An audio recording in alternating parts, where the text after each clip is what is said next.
2010 সালের ভয়াবহ বন্যা বিধ্বস্ত পাকিস্তানের পরিবারগুলোকে পুনর্বাসন এবং তাদেরকে স্বাভাবিক জীবনে ফিরিয়ে আনার লক্ষ্যে 2011 সালের জানুয়ারি মাস থেকে মুসলিম এইড মডেল ভিলেজ তৈরির কাজ শুরু করে।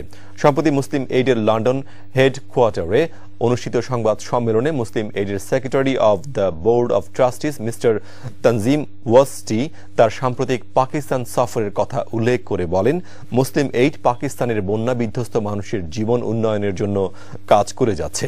মুসলিম এইডের head of international programs Imran Madden জানান, মডেল ভিলেজ তৈরির জন্য জমির মালিকানা নিয়ে কিছুটা চ্যালেঞ্জের সম্মুখীন হলেও স্থানীয় জনগণ এই ক্ষেত্রে যথেষ্ট সহায়তা দিয়েছে। We also offer microfinance loans, very small loans that people can take to buy seeds, to buy tools, buy machinery. They then can repay those loans over a period. These are interest-free, so they're very attractive to local beneficiaries. So we believe that shelter and livelihood support is probably the way forward. And then we can reassess probably within the next year to see what the next phase is after that. As we believe we have a kind of a broader responsibility rather than simply constructing shelter.